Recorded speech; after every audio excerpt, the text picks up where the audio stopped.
di jalan menuju bandara, atau untuk kamu yang sudah check-in mungkin atau sedang check-in, dan untuk kamu yang sedang menunggu pintu pesawat dibuka. Semoga penerbangannya lancar dan selamat sampai tujuan. Hari ini aku mau cerita tentang penerbangan pertama aku. Setiap orang tuh pasti punya ceritanya sendiri ya, pas mereka mau terbang untuk pertama kalinya. Ada yang deg-degan, ada yang takut, atau ada yang bolak-balik ke toilet terus. Mungkin kamu sekarang sedang bolak-balik ke toilet. Menurut aku sih itu wajar ya, namanya juga mau flying untuk pertama kali. Kalau aku waktu itu kayaknya aku biasa aja gitu kan, karena aku tuh tipenya yang tenang, terus emosi aku tuh bukan tipe emosi yang meledak-ledak gitu loh. Jadi aku emang selalu positive thinking gitu. Aku tuh cuma mikir, ya lihat saja nantilah gitu. Nah, penerbangan pertama aku itu 7 jam lamanya. Lama ya. Aku bisa berapa cangkir gitu minum air teh. Penasaran aku terbang kemana? Jadi pertama kali aku naik pesawat itu, aku melakukan penerbangan ke kota Sydney. Saat itu aku ngambil penerbangannya malam seperti biasa. Sama nih, itu alasannya kayak aku ke Jogja. Karena ditempuh sekitar 7 jam, jadi aku pikirnya kalau aku terbangnya malam, itu aku bisa tidur di pesawat supaya 7 jam berada di atas awan itu tidak membuat aku terlalu khawatir. Tapi ternyata itu tuh di luar prediksi gitu kan, karena aku belum tahu tuh yang namanya trik minum antimo. Jadi mata memang ngantuk kan, karena memang udah malam gitu kan, tapi emang nggak bisa selayaknya kita tidur gitu kan. Sampai aku tuh sepanjang perjalanan gitu kan, aku tuh inget banget ya waktu itu aku dengerin lagunya Om Sandi Sandoro, Tak Pernah Padam, sampai kayaknya aku hafal liriknya saat itu. Karena aku nggak bisa tidur yang gimana gitu kan, jadi aku mulai tuh merasakan getaran-getaran pesawat saat melintasi lautan, menembus awan, atau pesawat yang mungkin tuh lagi berada di 42.000 kaki. Ada cukup menegangkan ya pastinya. Apalagi, jadi ceritanya setelah 3 jam lamanya penerbangan, nah tiba-tiba Mbak pramugari ini mengumumkan agar penumpang menutup jendela, memakai sabuk pengaman, dan mematikan lampu. Nah buat aku itu nggak masalah ya, oke lah gitu kan. Tapi ada larangan yang begitu menyiksa aku gitu kan. Jadi setelah itu ada larangan ke toilet. Alasannya karena cuaca buruk. Nah karena posisinya udah malam, terus udah di atas, pasti dingin kan cuaca itu gitu kan. Apalagi saat itu memang rintik hujan gitu kan. Nah pasti kan yang namanya dingin itu kita akan selalu pengen ke toilet. Tapi saat itu kita dilarang, dan itu menyiksa banget buat aku. Dan bayangkan itu terjadi selama 2 jam.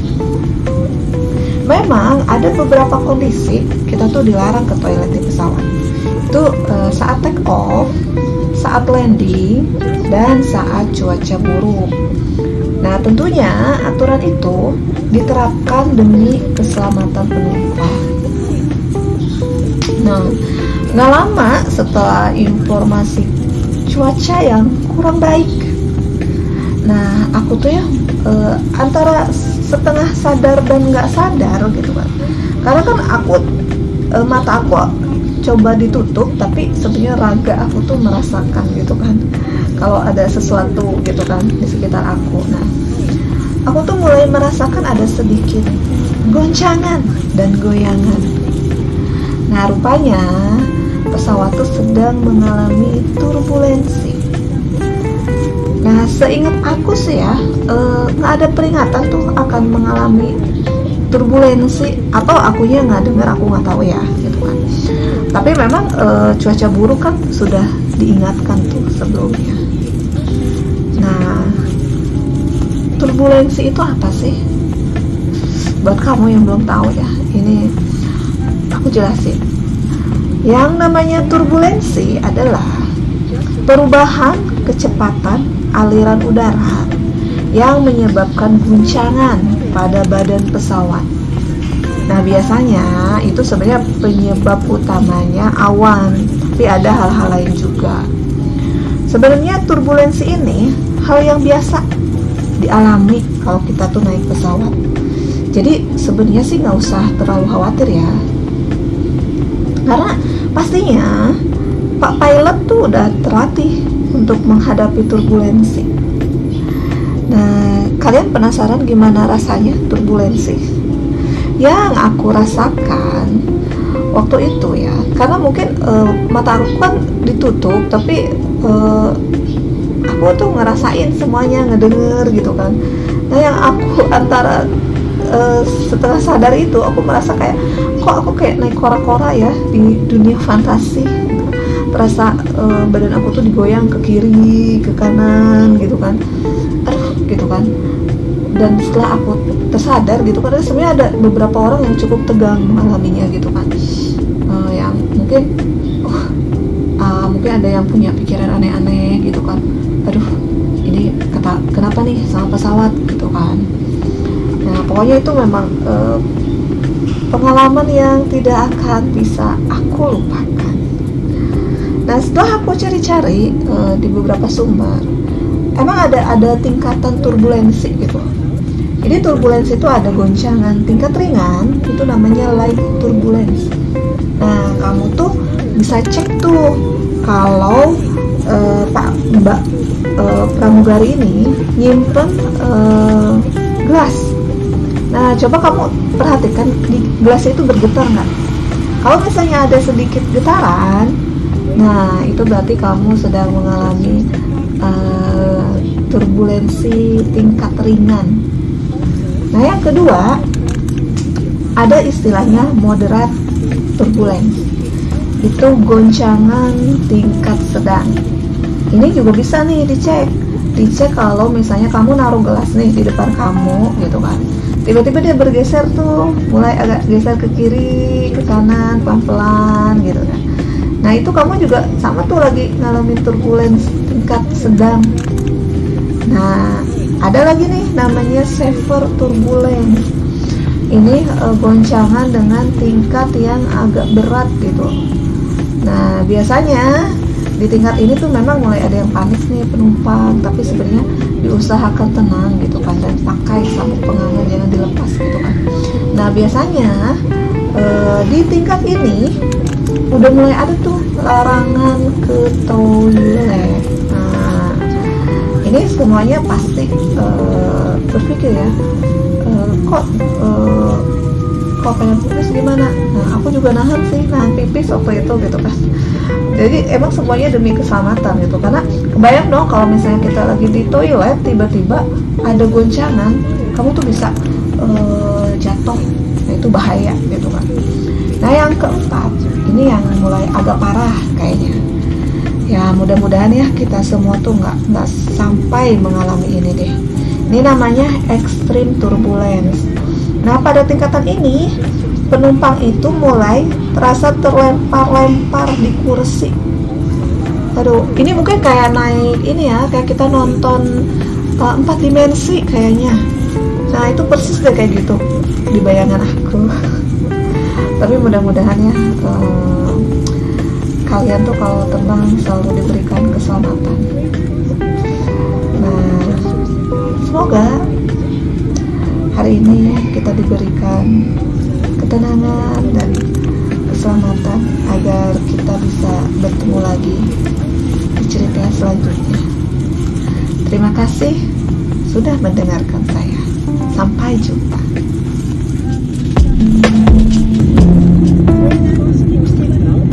Adjust your seat back into the upright position and lock your seatbelt securely. Also, store your footrest and video monitor inside. Please keep your window shades open during this time. Thank you.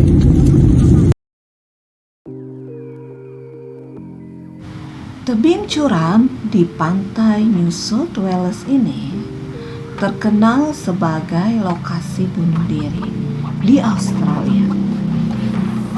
Di tempat ini sudah banyak kasus yang terjadi. Aduh serem ya kalau berbicara tentang bunuh diri.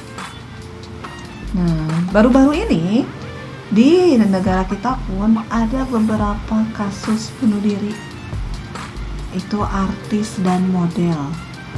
Ada yang terjun dari apartemen, ada yang menyayat pergelangan tangannya. Semoga ini tidak menjadi fenomena ya di negara kita, karena kita kayak bukan penganut solving problem dari permasalahan hidup itu adalah bunuh diri. Kayak jangan sampai itu jadi pilihan ya. Setelah aku cek di beberapa sumber, ternyata negara yang paling tinggi angka kematian bunuh dirinya itu adalah Lesotho. Nah, di mana nih Lesotho ini? Lesotho terletak di kawasan Afrika. Nah, penyebab utamanya adalah kemiskinan. Memang dari dulu ya, benua Afrika itu memang identik dengan kemiskinan ya. Mungkin mereka berpikir, aduh, daripada gue begini terus, mungkin ya udahlah, mendingan mati aja gitu kan. Sebenarnya kasihan ya dengan kondisi mereka gitu kan. Kadang hidup itu memang harus struggle, harus kuat apapun permasalahan yang kita hadapi gitu ya kan. Walaupun nih kata Om Glenn Fredly, kadang ya kita tuh akan mengalami sedih yang tak berujung. Menurut data WHO, kalau di Asia itu Korea Selatan dan Jepang termasuk negara yang angka bunuh dirinya cukup tinggi. Penyebab utamanya adalah depresi. Nah, bicara kedua negara ini ya, budayanya mereka itu memang nggak bisa santuy kayak kita, gitu kan. Kalau slogan kita kan mangan orang mangan sing penting ngumpul gitu. Nah, kalau di kedua negara ini itu banyak tuntutan yang membuat generasi mudanya itu depresi gitu kan, untuk yang tidak kuat ya, tidak kuat mental gitu kan. Nah, aku sendiri aku bekerja di salah satu perusahaan Korea. Memang slogan mereka itu I can do it, nggak ada yang nggak bisa, apapun masalahnya harus bisa. Nah, selain Korea ada Jepang. Negara ini memang dari dulu sudah terkenal dengan budaya bunuh dirinya. Pasti kalian udah tahu dong istilahnya ya kan, harakiri. Nah, harakiri ini ritual bunuh diri untuk menebus kesalahan demi kehormatan atau harga diri. Itu memang budaya lama ya di Jepang itu. Nah, aku ingat ya saat aku berkunjung ke Jepang, jadi aku sempat naik kereta gantung itu melintasi Suicide Forest atau dikenal juga dengan sebutan hutan harakiri. Nah, melihat dari kejauhan atmosfernya aja sudah menyeramkan gitu. Jadi kayaknya aku udah nggak bakal berani deh kalau masuk ke dalam hutannya gitu. Di Jepang ini memang tempat yang terkenal sebagai lokasi bunuh diri itu adalah hutan. Jadi hutan-hutan yang dipakai buat bunuh diri itu pastinya agak suasananya menyeramkan menurut aku gitu. Nah, tapi kali ini nih seperti yang aku katakan di awal tentang lokasi bunuh diri di Australia. Kali ini aku pengen bercerita tentang kawasan ini. The Gap adalah salah satu kawasan bunuh diri terkenal di Australia. Ini sebenarnya masih daerah Sydney ya, New South Wales. Kawasan dengan tebing bebatuan dan menghadap lautan. Bisa dibilang nih, kalau yang aku lihat ya, waktu aku berkunjung ke sana, ini memang tempat sempurna kayak untuk bunuh diri gitu kan. Jadi ada tebing-tebing curam beberapa gitu kan, menghadap lautan, laut Tasman ya gitu. Nah, jadi kalau kamu jatuh akan membentur beberapa kali bebatuan. Jadi kayaknya kalau untuk selamat itu kemungkinannya sangat kecil. Nah, saat aku berjalan memasuki kawasan ini, padahal ini kondisinya siang hari ya, tapi itu ada rasa senyap gitu. Apalagi saat melihat pepohonan ya, bahkan aku menemukan ada beberapa pakaian tuh tergantung di balik pohon gitu kan. Jadi memang tempat-tempat yang pernah jadi lokasi bunuh diri itu kayak atmosfernya tuh senyap, sepi kayak gitu. Tapi kali ini di sana aku lihat tuh udah ada pagar pembatas. Jadi nggak mudah untuk masuk tebing bebatuannya gitu kan. Bahkan di sini itu udah disediakan lifeline untuk curhat, satu telepon yang bisa kamu gunakan. Itu kayak call center. Jadi kalau kamu punya permasalahan apapun tidak bisa kamu selesaikan, kamu bisa menggunakan telepon itu, curhat, minta advice dari call centernya, sampai kamu berpikir ulang deh untuk bunuh diri. Beberapa orang terkenal nih tercatat pernah bunuh diri di tempat ini.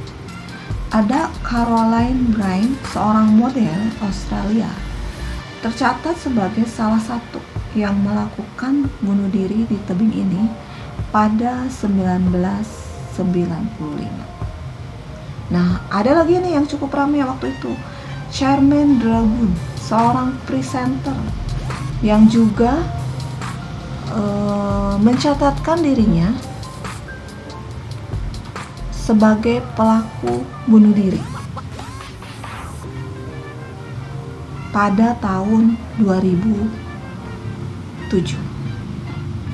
Nah, The Gap ini tidak bisa dipisahkan dengan kisahnya Don Ritchie. Nah, kalau kalian berkunjung ke sana nih, nama Don Ritchie itu diabadikan di sana. Jadi namanya terukir di satu tembok yang cukup panjang. Di situ ada tulisannya Don Ritchie. Aku sempat berfoto juga di sana. Terus kok namanya diabadikan sih di sana? Apakah Don Ritchie ini pelaku bunuh diri juga? Nah, bukan. Jadi Don Ritchie ini dikenal sebagai penyelamat orang-orang yang ingin bunuh diri. Sang kakek ini telah menyelamatkan lebih dari 160 orang dari upaya bunuh diri yang tercatat ya. Makanya Don Ritchie ini dijuluki Angel of the Gate, julukan yang diberikan orang-orang kepada Don Ritchie. Nah, jadi Don Ritchie ini dia kan tinggal di kawasan tebing ini kan. Nah, jadi dia tuh kalau sudah melihat ada orang yang merenung nih di tepi tebing, dia tuh akan datengin tuh, terus diajak ngobrol. Dia bilang mungkin mengajak ke rumahnya minum teh hangat gitu kan. Dia akan bertanya ke orang itu, kamu kenapa, permasalahan kamu apa. Dia akan memberikan nasihat-nasihat untuk orang itu, sampai akhirnya orang itu berubah pikiran lah, dari yang tadinya mau bunuh diri akhirnya tidak melakukannya. Nah, hal yang aku pelajari di sini ada kata-kata itu memang magic ya gitu kan. Jadi kata-kata yang baik impactnya juga akan baik gitu kan. Mungkin dari orang yang mau melakukan sesuatu yang negatif itu akan berubah karena kata-kata yang baik gitu kan. Tapi kalau kata-kata yang buruk mungkin akan merubah jalan pikiran orang juga gitu kan. Jadi kayak bully gitu kan, ngebully orang dengan kata-kata itu menurut aku wah bahaya banget gitu kan. Dari yang mungkin orang itu positive thinking akhirnya jadi negative thinking. Jadi jangan sekali-kali kita melontarkan kata-kata yang bisa membuat orang down gitu kan. Karena hidup itu memang sangat berarti. Nah, sayangnya Don Ritchie ini sudah meninggal di 2012. Tapi namanya itu tetap dikenang, story-nya tetap dibaca sama orang-orang sebagai pengingat betapa berartinya hidup ini. Bicara tentang hidup, memang ya negara kita aja nih misalnya yang budayanya kita percaya Tuhan, ibadah gitu kan. Kita ada waktu-waktu ibadah, kayak aku sebagai muslim 5 kali sehari, bahkan dengan sunatnya lebih gitu kan. Masih kadang terlintas gitu kan, kita tuh hidup kayak meaningless, hopeless gitu kan. Ya kadang kita aduh berat banget deh permasalahan hidup kita gitu kan. Tapi kita tuh kan masih punya Tuhan, masih punya pegangan, oh Tuhan masih mau nolong aku nih kayaknya. Masih bisa saat orang-orang udah gak bisa nolong kita, ada Tuhan yang masih mau mendengarkan kita. Nah, kalau untuk budaya orang-orang luar di sana yang sebagian mungkin ateis, nggak punya Tuhan, memang kayaknya upaya bunuh diri itu kayak yang ya udah, gue mau ngapain lagi hidup gitu. Karena mereka memang tidak ada spiritual yang mereka jalankan kayak kita gitu. Nah, makanya satu-satunya kata-kata yang baik itu akan menjadi penyelamat buat mereka. Nah, semoga ya untuk aku dan kalian semua, seberat apapun masalah yang kita alami, jangan sampai membuat kita berputus asa. Karena sekecil apapun langkahnya, semesta akan menghargai setiap upaya. Tetap semangat menjalani hidup dan sampai jumpa di cerita selanjutnya. Terima kasih sudah mendengarkan. Iya.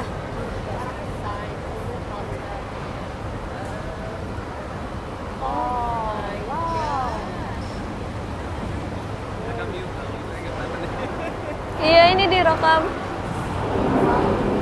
Untuk kamu yang sedang menikmati gemerlap cahaya malam, yang sedang menikmati secangkir teh hangat di bawah sinar rembulan,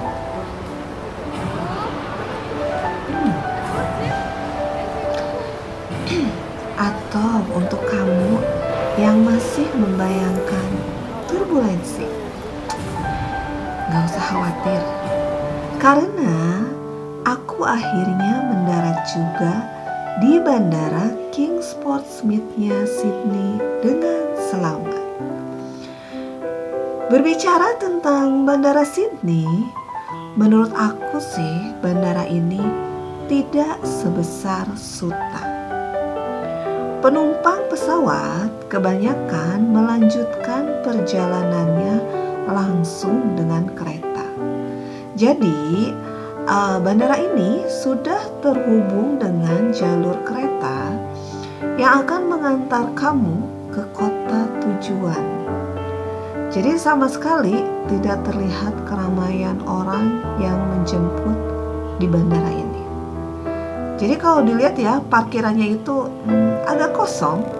Jadi tidak terlihat seramai parkiran di Soekarno-Hatta.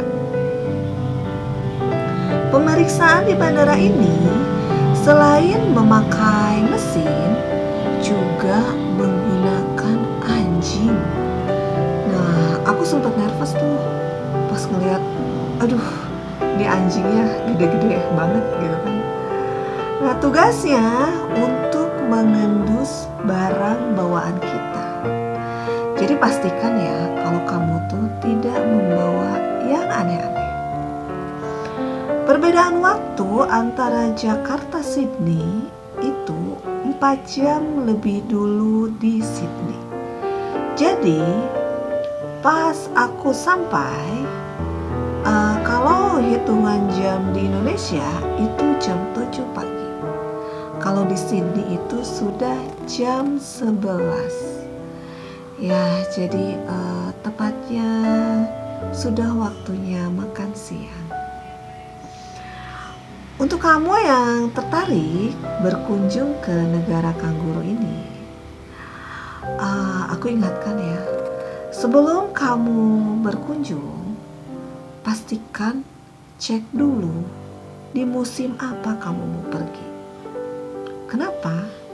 Karena musim di Australia ini berbeda dengan kebanyakan negara yang mengalami 4 musim.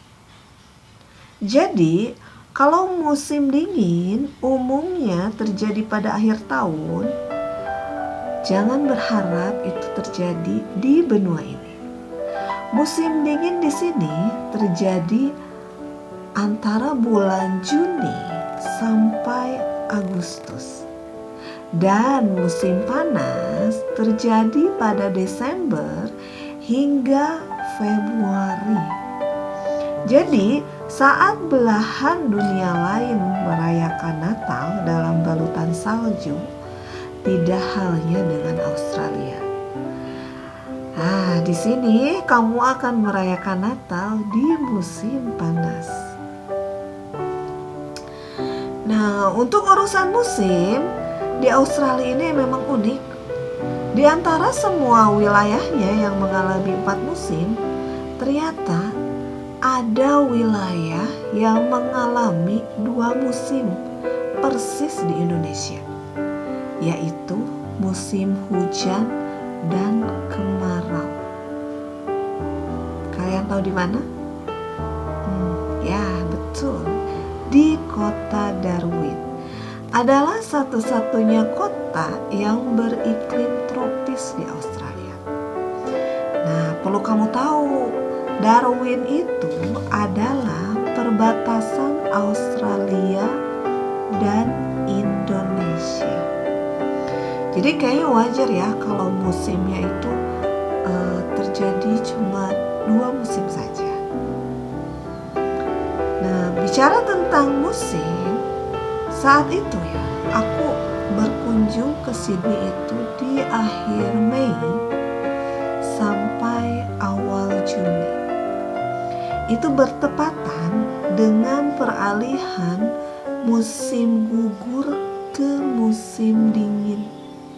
Nah, suhu udaranya menjelang bulan Juni itu sekitar 8 sampai 16 derajat Celcius. Untuk aku nih yang terbiasa dengan suhu tropis, bisa dibilang cukup dingin. Nah, tapi kalau buat kamu yang tahan ya, ini justru terasa sejuk mungkin ya. Nah, kok perginya nggak pas musim panas sih? kayaknya aku kalau musim panas tuh nggak niat berkunjung ke sana. Tapi kalau musim semi ataupun musim gugur kayaknya bisa dipertimbangkan. Alasannya kenapa pergi ke sana musim dingin? Nah, untuk yang belum tahu, di awal musim dingin, kota Sydney ini punya acara yang cukup keren.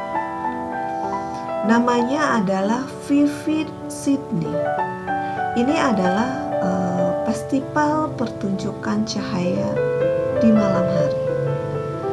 Jadi saat berlangsung festival ini, biasanya itu sekitar 23 hari, kota Sydney itu akan dipenuhi cahaya gelap-gelap. Mereka itu akan menyajikan pertunjukan cahaya yang bisa dinikmati secara gratis oleh siapapun. Jadi bangunan-bangunan itu akan disulap jadi berbagai bentuk oleh cahaya di malam hari. Aku ingat ya, ada satu bangunan perkantoran di Saint Martin. Itu saat malam berubah jadi pohon disertai dengan burung-burungnya yang berterbangan. Wah, aku tuh paling senang tuh menyaksikan gedung itu gitu kan. Kayak wah, amazing. Karena baru pertama kali gitu kan. Dan salah satu yang menjadi ikoniknya adalah tentu saja Opera House. Nah, Opera House ini akan disulap untuk menyajikan pertunjukan cahaya dan musikal. Nah, ini nih dinikmati secara outdoor. Jadi kayak aku tuh duduk di pinggiran harbor, terus aku menyaksikan itu aja sepanjang malam, menyaksikan Opera House berubah menjadi cahaya warna-warni. Nah, aku sempat cek nih. Vivid Sydney rupanya tahun lalu itu batal digelar karena pandemi. Nah, tapi tahun ini kabarnya Vivid Sydney akan digelar kembali. Aku tuh coba cari tahu di web resminya, dan ternyata situs ini memang sudah mengumumkan secara resmi akan kembali menggelar Vivid Sydney pada 27 Mei sampai 18 Juni 2022. Aku jadi penasaran dong, tiket ke Sydney berapa sih sekarang? Setelah cek dan cross check, untuk direct flight itu kan cuma ada 2 maskapai ya, Qantas dan Garuda. Nah, kalau Qantas itu harga tiketnya sekitar 4.600.000 untuk one way, dan Garuda itu sekitar 8.500.000 untuk one way. Nah, kalau kamu senang transit, kamu bisa pakai maskapai lain. Nah, itu tuh udah otomatis transit. Tapi kalau aku tuh tipe yang senang direct flight karena aku lebih senang cepat sampai di kota tujuan atau di negara tujuan. Nah, aku tuh punya satu video yang pengen aku perdengarkan ke kamu, yang sempat aku rekam saat Vivid Sydney. Jadi silakan kamu membayangkan suasananya seperti apa. Jadi kita dengarkan ya.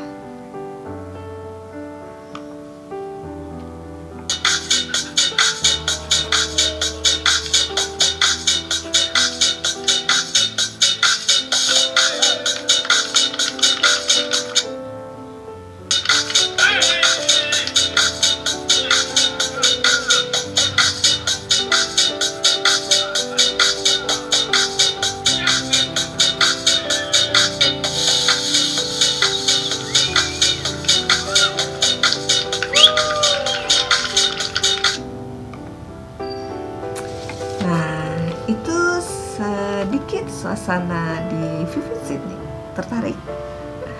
Untuk kamu yang ingin menikmati Vivid Sydney tahun ini dan sudah memenuhi syarat melakukan perjalanan ke luar negeri di saat pandemi, silahkan untuk mencari tiket promo, siapa tahu dapat harga terbaik. Satu hal yang ingin aku ingatkan untuk kamu yang senang berkelana, sejauh apapun langkahmu, rumah adalah tempat terbaikmu untuk pulang. Jangan seperti Spider-Man yang No Way Home. Selamat berpetualang dan sampai jumpa.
Gue mau foto tapi dingin banget tangannya. Ini dingin banget.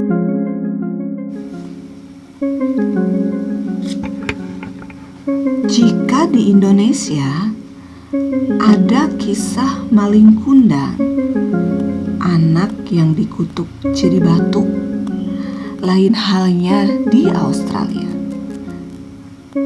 Di Blue Mountain ada kisah 3 orang gadis yang dikutuk jadi batu. Nah, kenapa? Menurut kisahnya, 3 bersaudara yang dikutuk menjadi batu ini jatuh cinta pada pemuda suku lain. Nah, dan hukum adat itu melarang mereka. Mereka tuh nggak bisa jatuh cinta atau menikah dengan pemuda dari suku lain gitu kan. Jadi mereka memang harus nikahnya ya dari suku mereka sendiri gitu. Nah, wanita-wanita muda yang cantik ini telah jatuh cinta dengan 3 bersaudara dari suku Nepean. Namun, hukum adat melarang mereka. Nah, hal ini membuat pertikaian di antara suku ini, kedua suku ini. Makanya pertempuran antar suku pun terjadi. Nah, sang tetua berpikir kalau sampai terjadi perang nih, atau 3 orang gadis ini diculik oleh orang-orang suku Nepean, itu bahaya banget gitu kan. Nah, tetua ini mikir nih, gimana ya untuk menghindari hal itu terjadi. Akhirnya diputuskanlah nih sama sang tetua untuk menghindari bahaya yang akan menimpa ketiga wanita itu. Maka sang tetua itu berinisiatif untuk merubah ketiganya menjadi batu. Nah, akhirnya sebelum pertempuran terjadi nih, dirubahlah tuh ketiga gadis itu jadi batu, menjulang tinggi di kawasan Blue Mountain. Nah, sayangnya nih, naasnya, tetua yang merubah mereka menjadi batu itu tewas dalam pertempuran. Aduh, ini jadi tragis banget ya. Jadi ketiga perempuan itu akhirnya nggak bisa balik lagi nih jadi manusia gitu kan. Jadi ini bisa dibilang kisah cinta yang cukup tragis. Nah, untuk kamu nih yang sedang merencanakan perjalanan ke Australia, masih membuat itinerary, ya mungkin ya cerita tadi itu bisa jadi referensi kamu. Terus kalau kamu masih penasaran, Three Sister itu di mana sih? Gitu. Nah, Three Sister ini terletak di kawasan Blue Mountain. Nah, Blue Mountain itu di mana? Jauh nggak sih dari Sydney? Menurut aku sih lumayan jauh. Karena itu bisa ditempuh dengan kereta sekitar 2 jam perjalanan.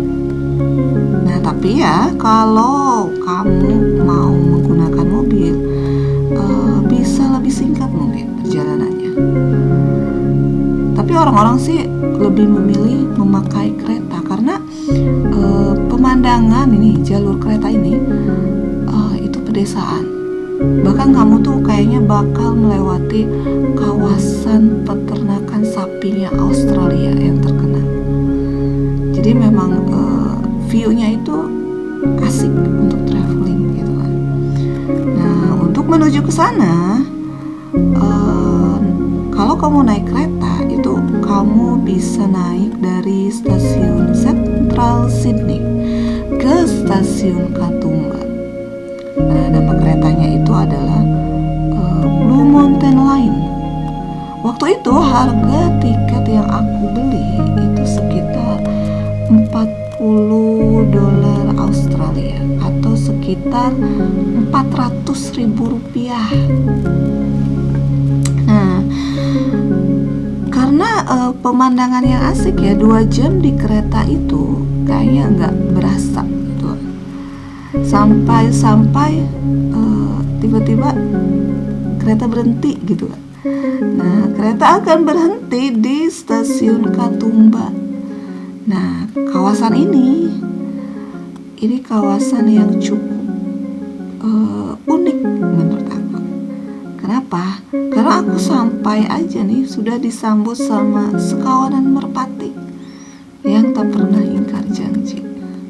Jarang-jarang kan turun dari kereta itu kita disambut merpati, apalagi ya kalau naik keretanya di Jakarta. Yang ada disambut sama ini pedagang asongan gitu. Nah, dari stasiun Katoomba ke Blue Mountain ini masih harus naik taksi kalau nggak naik bus gitu, naik bis gitu kan. Nah, waktu itu sih aku mutusin buat naik taksi. Tapi ya setelah aku lewatin kawasannya, aku merekomendasikan kalau kalian senang jalan kaki, mending jalan kaki aja deh gitu kan.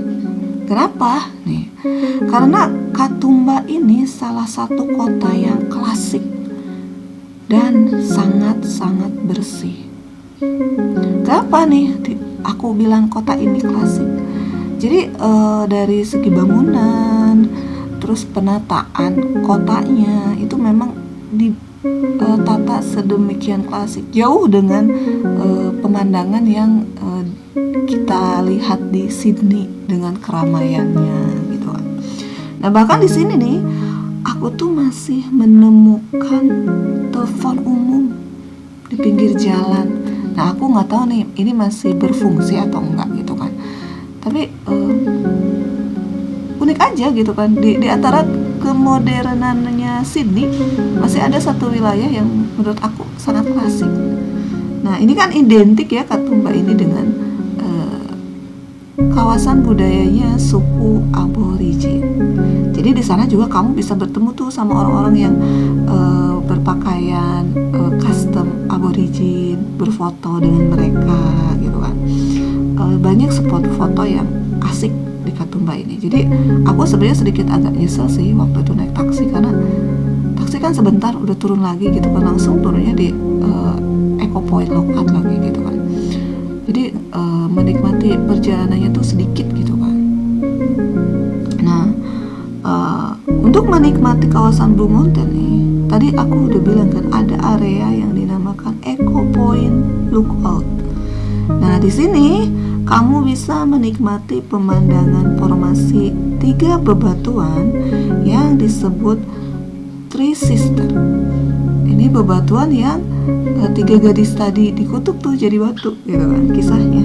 Nah, Three Sisters ini adalah formasi 3 batu yang menjulang tinggi di lembah Jamison. Itu diberi nama Mehi, ada di ketinggian paling tinggi 922 meter. Ada lagi Wimlah, berada di ketinggian 918 meter.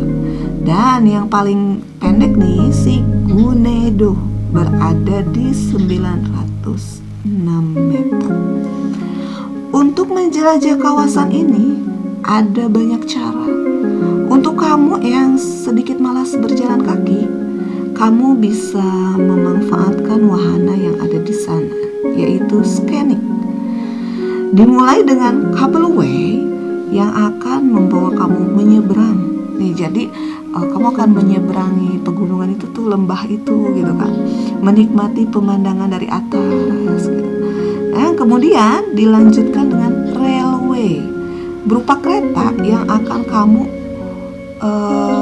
membuat kamu nih menyusuri pegunungan, membawa kamu turun gitu kan ke lembah. Jadi kamu nggak usah jalan kaki nurunin tangga gitu kan.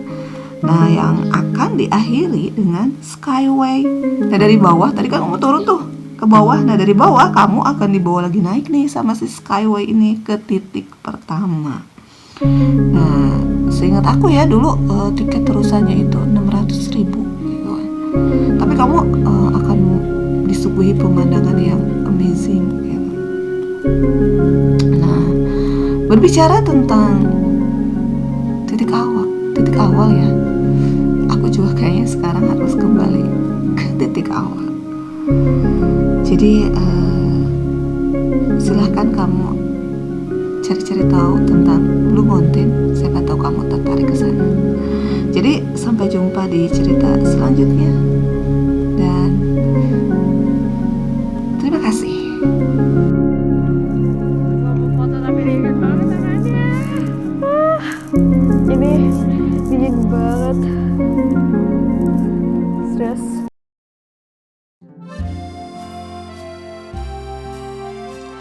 Menelusuri kota Sydney tidak harus melulu hal-hal yang modern.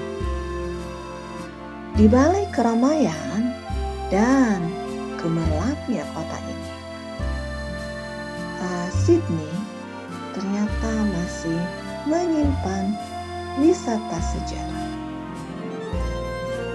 Nah, sebagai generasi muda, memang selayaknya kita harus tahu sejarah. Di mana letaknya wisata sejarah Sydney ini? Kalau kamu sedang berada di kawasan Opera House atau di kawasan Sydney Harbour, kawasan ini bisa kamu tempuh dengan jalan kaki. Nah, nama tempatnya adalah The Rock. Seperti apa sih kawasan ini? Nah, kalau boleh aku menggambarkannya, jika kamu nih pernah berkunjung ke Kota Tua, Jakarta, kamu akan menemukan bangunan-bangunan zaman kolonial di Kota Tua ya. Ada bangunan bar, bekas bar, museum, bahkan ada bangunan yang difungsikan sebagai kafe. Seingat aku ya, di Kota Tua itu ada namanya Batavia Cafe. Nah, kalau kamu makan di sana, kamu akan disuguhi atmosfer tempo dulu dengan menu-menu makanan zaman dulu. Jadi saat masuk tuh aku ingat kayak ada bar. Nah, mungkin dulu ya kayak bule-bule Belanda itu biasa minum di situ gitu kan. Terus ada foto-foto lama tergantung dengan suasana yang lokal. Nah, di The Rock ini sama seperti itu. Ada kafe-kafe, ada museumnya juga. Hanya saja sepenglihatan aku gitu, di The Rock ini bangunannya jauh lebih tertata dan terawat. Dan tentunya lebih bersih. Nah, sama di The Rock ini juga bangunannya banyak yang difungsikan untuk kafe. Nah, selain itu ada juga museum namanya The Rock Discovery Museum. Nah, di sekitar museum ini banyak nih spot fotonya. Salah satunya jadi favorit aku. Nah, apa aja sih yang ada di dalam museum ini? Nah, museum ini berisi barang-barang, di antaranya artefak yang jadi bagian sejarah The Rock. Nah, kalau boleh nih, aku gambarkan lagi ya. Ada alat-alat makan pada masa itu, botol-botol minuman, senjata, dan yang paling menarik itu tulisan-tulisan di batu. Nah, mungkin ini nih kenapa kawasan ini dinamakan The Rock, karena mereka masih mungkin masih banyak bahan-bahan dari batu ini digunakan. Museum ini kecil tapi cukup asik untuk dikunjungi. Jadi saat menelusurinya mengingatkan aku dengan filmnya The Flintstones. Berbicara tentang kawasan ini, konon dulunya kawasan ini merupakan pemukiman kumuh. Nah, kenapa kok bisa dibilang pemukiman kumuh? Bisa dibilang kawasan ini adalah kawasan para penjahat. Dari mulai pelacur, narkoba, itu semua ada di sini. Dan yang paling terkenal dari kawasan ini adalah tempatnya para gangster. Namanya adalah The Rock Push di era 1800 hingga 1900. Nah, kok bisa ya kawasan ini jadi kawasan gangster gitu kan? Setelah aku cari-cari info yang lebih tentang kawasan ini, memang di kawasan ini dulunya ada penjara. Jadi kemungkinan besar para penjahat dan para gangster itu adalah narapidana yang keluar dari penjara. Jadi mereka pastinya kan namanya keluar dari penjara itu bingung, gak ada pekerjaan, gak ada tempat tinggal. Mungkin orang di lingkungan yang dulu juga tidak mau menerima. Ya akhirnya mereka bermukimlah di kawasan ini. Nah, sayangnya aku tuh menelusuri sisa-sisa bekas penjara ini. Jadi aku sama sekali tidak bisa menggambarkannya. Nah, bicara tentang gangster The Rock Push ini, kalian tuh bertanya-tanya gak sih kalau seperti apa sih para gangster itu? Kalau bayangan aku ya, itu seperti di film-film, dengan jaket dan celana kulit hitam, bertato, beranting, mengendarai motor Harley, dan membawa senjata. Itu persis seperti di filmnya Renegade zaman dulu. Nah, saking ngetopnya nih para gangster ini, seorang penyair kontemporer, Banjo Petersen, menggambarkan tentang penampilan gangster The Rock Push ini melalui salah satu karya sastranya. Nih, sekarang aku mau bacakan ya buat kamu yang penasaran. Seperti apa sih para gangster itu? Orang-orang kecil yang kurus dan berwajah keras sebagian besar, dan hampir tidak ada pria yang cukup besar di antara mereka. Mereka semua memakai pakaian malam pus, celana hitam dengan bagian bawah lancip, tanpa rompi, dengan mantel hitam yang sangat pendek, kemeja putih tanpa kerah, dan sal mencolok yang melingkari lehernya yang telanjang. Sepatu boot mereka luar biasa, sangat tinggi di bagian tumit, dan dipilih dengan segala macam warna di sisinya. Seperti itu gambaran tentang gangster dari seorang penyair. Pastinya ya, di masa itu akan menyeramkan jika kita mengunjungi tempat ini. Tapi saat ini dipastikan yang namanya kawasan The Rock aman untuk dikunjungi dan asik untuk dijadikan tempat nongkrong. Beberapa bangunan sudah beralih fungsi menjadi kafe-kafe. Tapi keaslian dari bangunan ini tidak berubah karena pemerintah Australia melarang untuk merubah bangunan asli di kawasan The Rock ini. Nah, jika kamu berkunjung ke sini, jangan lupa untuk mendatangi First Impression Monument. Nah, monumen ini mempunyai 3 sisi patung dengan sosok yang berbeda, yang menggambarkan tentara dan penduduk. Jangan lupa untuk mengabadikan momen ini dan berfoto di sana. Nah, walaupun The Rock tidak begitu luas, tapi kalau kita mau menelusurinya dan mempelajari sejarahnya, kamu tidak akan bosan untuk berlama-lama di tempat ini. Karena pastinya suasananya itu loh, kamu akan dibawa ke masa-masa tempo dulu. Nah, jika kita berbicara sejarah, jangan pernah berpikir kalau kita tahu segalanya.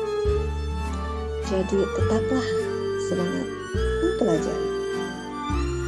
Terima kasih sudah mendengarkan dan sampai jumpa.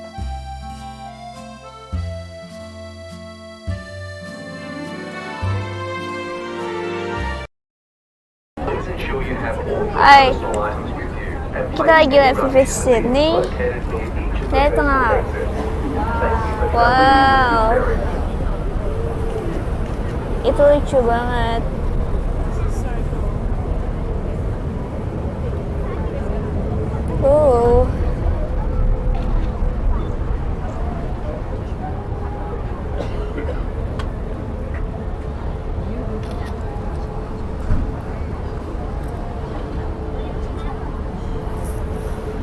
Ih, foto. Aku bikin video.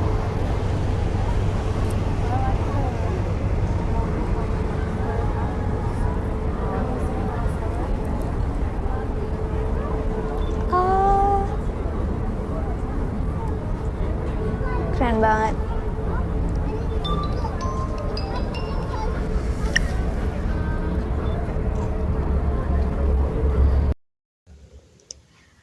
Untuk kamu yang saat ini sedang santai di rumah dan sedang menikmati secangkir teh hangat, dan untuk kamu yang sudah mengikuti kisah perjalanan saya di Australia, hari ini aku ingin mengakhiri kisah aku di sana dengan satu prosa yang aku buat.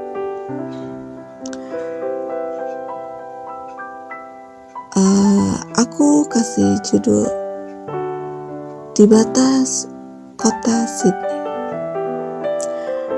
Selamat mendengarkan. Haruskah aku bercerita padamu apa yang membuatku sampai di sini. Terbangun di pagi hari di tempat yang terasa asing. 7 jam lamanya ragaku menembus awan, melewati turbulensi yang menegangkan, melawan batas diri yang menakutkan.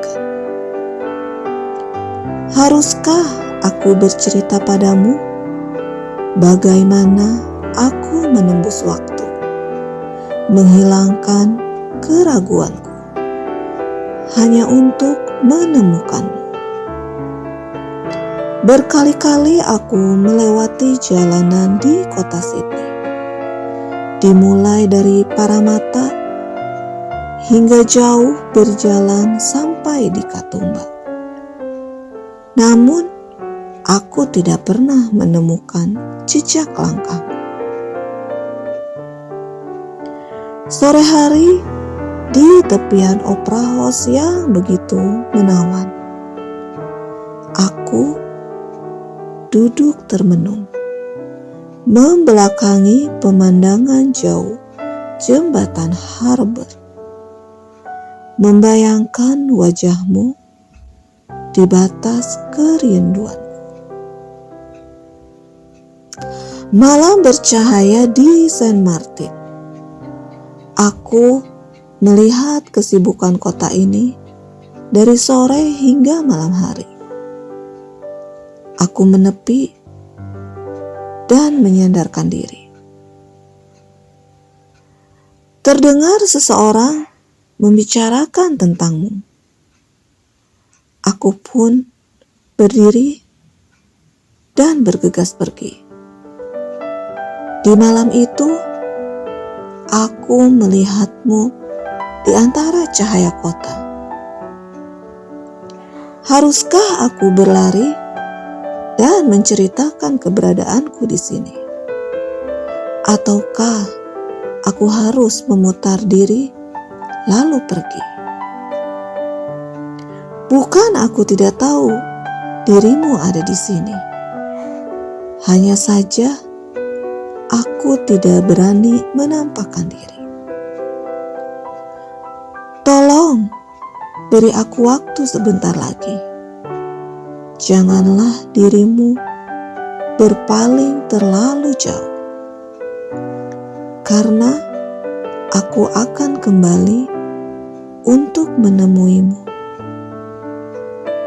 Tunggu aku di batas kota Sydney.